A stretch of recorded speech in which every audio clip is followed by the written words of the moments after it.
friends, my colleagues, I would like to touch the subject from the other side of the Durand line in Pakistan, where history-making events are taking place and a Pashtoon spring is underway. Against the military establishment of Pakistan, I think the future of peaceful Afghanistan depends on what is happening on the Pakistani side of the Durand line. The situation is further complicated due to the arrival of China as a strong strategic partner of Pakistan by launching CPEC project. Due to CPEC, Pakistan, with active connivance of China, is bent upon the worst kind of oppression on Balochs and Pashtuns. It's really ironic to see that the local populations, especially the Balochs, who are supposed to be the main beneficiaries and stakeholders, are deprived of the very basic amenities like clean drinking water, food, electricity, gas, and jobs for survival. On the contrary, the nations who live in areas through which this gigantic and controversial project passed through are subject to worst kind of oppression by the Pakistani regime. Evidence shows that CPEC is constructed on the dead bodies of Balochs and now Pashtuns, while the economic benefits are taken by the majority ethnic group in Pakistan. The main stakeholders like Pashtuns and Balochs who were expecting economic development and the resultant prosperity and social justice were subject to a worse type of state oppression. A war was imposed on them which resulted in grave human rights violations and crimes against humanity. A systematic campaign of abduction, arbitrary detentions, torture, and extrajudicial killing of Balochs and Pashtuns is underway. The Pashtuns and Balochs are labeled as terrorists, and the international community accepted this wrong Pakistani version as it is without any verification and investigation. The Balochs and Pashtuns were never given an opportunity to present their side of the story to the international community. As Balochs are suffering right from the creation of Pakistan, they were always active politically and diplomatically to present their case to the international community through different channels.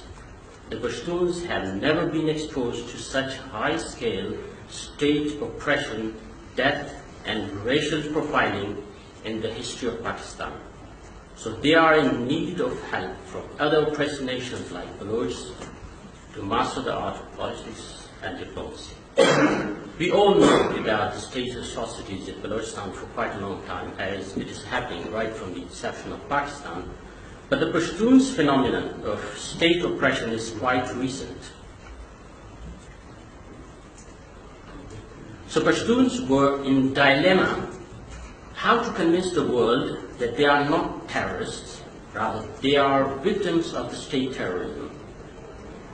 For the first time, a history-making event took place in the recent history of Pashtuns when they started a peaceful, non-violent protest against the state atrocities, abductions, arbitrary detentions, tortures, and extrajudicial killings of Pashtuns. This Pashtoon spring, fueled mainly by social media, particularly Pashtoon Times, shook the very foundations of the state of Pakistan, and the fear of the state was evaporated in the air. Pashtuns took out to the streets in hundreds and thousands all across Pakistan to demand justice under the young leadership of Manzoor Pashteen, Ali Wazir, and Mohsen Dawar. According to this historic movement, named Pashtoon Protection Movement, an estimated 32,000 cases of enforced disappearances have been reported, while 5,000 cases of missing persons have been confirmed. 250 persons have been released since the launch of the movement for the rights of the Pashtuns. That means that it's really been very successful. To many independent observers, these figures are astronomical, and they have the right to think so. So why the Pashtuns did not report these cases of missing persons to the Pakistani media? The response is simple. The Pakistani media is denied access to these areas like Fata. In most of the cases, the media self-censored them due to fear. Relatives of the disappeared persons are threatened by Pakistani military, ISI, and military intelligence not to report the cases, otherwise their other members of the family will face the same fate. Secondly, Pashtuns don't believe anymore in the civilian government, as it is criminally abetting military establishment in these gross human rights violations.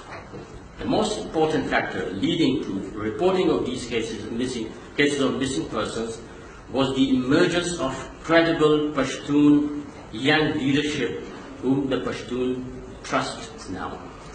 According to Pashtun Protection Movement, about 65,000 innocent Pashtuns have been killed in the so-called war against terrorism.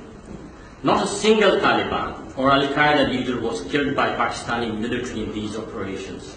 Only civilian populations and cities were targeted to earn dollars from the US.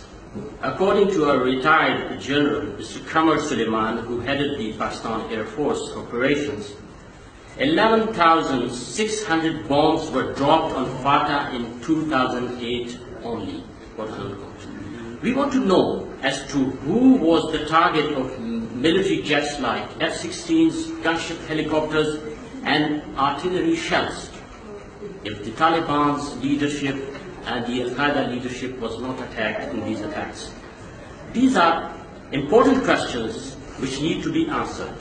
Pashtuns do not trust the Pakistani government and its puppet Human Rights Commission of Pakistan.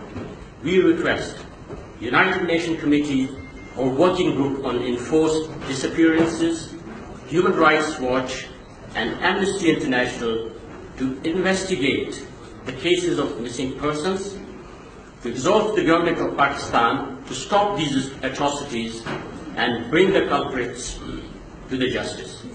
We demand these institutions to demand the government of Pakistan to present the missing persons languishing in detention centers before the courts of Pakistan. And we demand the protection of the young leaders of the Pashtun Protection Movement, as some non-scrupulous state proxies or even Pakistani military could directly harm them, which will really plunge the country into chaos. The most important question of this Pashtun Protection Movement is that they demand that the missing persons problem should be resolved within the Constitution of Pakistan. They demand the Pakistani courts to resolve these issues. They do not demand independence like other communities, but they have also threatened openly the Pakistani military that the Pakistani military is responsible for these disappearances, and if this problem is not resolved, then they will be responsible for the consequences. So up till now, this movement is non-violent, it's peaceful, the leadership is really credible, but the problem is if the Pakistani military establishment trying to create problems for this leadership or this movement, they try to stop it violently, then I think the consequences will be very dangerous for Pakistan, and Pakistan will plunge into chaos, because if Pashtuns take the arms, then it will be very difficult for the Pakistani military to stop them. So I think it will result in balkanization of Pakistan if the demands of these Pashtuns are not accepted. Thank you very much indeed.